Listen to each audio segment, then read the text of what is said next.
Salut tout le monde! Aujourd'hui je vous retrouve dans une vidéo pour réaliser ma bannière parce que vous avez été énormément à me demander de la faire sur ma précédente vidéo et bon je me suis dit pourquoi pas au pire. Donc vous voyez qu'il y a la police qui est assez tendance en ce moment et que Perfect Honesty and Jay Phoenix utilisent et donc je vais vous révéler toutes les petites astuces après. Donc voilà, si ça vous intéresse, je vous laisse avec la suite de la vidéo et voilà. Donc premièrement, on va aller sur Google. Donc vous allez taper watercolor avec la couleur que vous voulez pour votre bannière. Vous pouvez également taper aquarelle, mais perso j'ai trouvé moins de choix. Ensuite, on va chercher la tache un peu de peinture qui nous correspond, qui nous convient. Donc moi je prends celle-là, hein, mais voilà, c'est par pure préférence. Puis on va aller sur PicMonkey, choisir un espèce de patron pour notre bannière. Je vous mettrai le lien en barre d'infos, comme d'habitude. Donc ensuite on va aller ajouter un texte et donc ce texte là sera pour notre pseudo.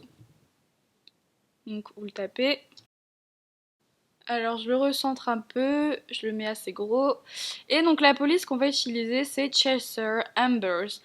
C'est une police qui est un peu enfin on dirait que ça a été écrit au pinceau, enfin ça donne un super joli effet d'aquarelle justement et c'est ça qu'on cherche. Donc ensuite je vais ajouter un texte, genre tu peux me suivre ici, en fait ce sera pour les petits réseaux sociaux que j'ai en dessous de ma bannière mais ça c'est totalement optionnel. Donc je vais mettre tout le texte en noir. Ok, ensuite on va aller chercher Draw et je vais tout peindre en blanc. Donc, voilà, on y va. Et quand c'est fini, vous cliquez sur Apply. Voilà. Ensuite là j'ai mis le texte en blanc mais c'est débile parce qu'en fait il faut le garder en noir donc ne faites surtout pas comme moi. Vous allez chercher votre petite aquarelle et ensuite on va changer le mode normal. Donc là je remets juste mon texte en noir parce que sinon ça marche pas.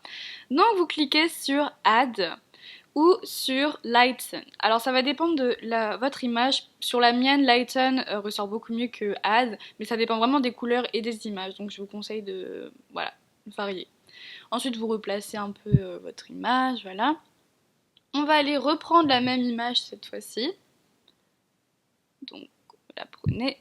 Je vais changer le mode par Darken pour juste enlever le blanc hein, et je vais l'agrandir. Donc là, c'est à vous de placer les images comme vous voulez. Et donc ensuite, je vais prendre une petite flèche pour mettre juste à côté de mon texte.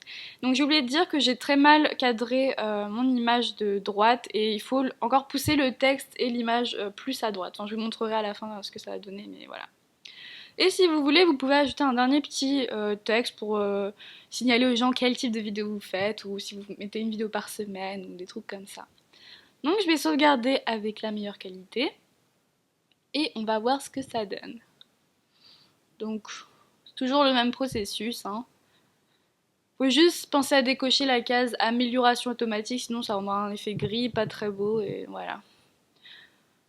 Donc là, j'ai eu un petit bug, c'est-à-dire que c'était super mal cadré, j'ai dû changer, mais en gros, ça donne ça.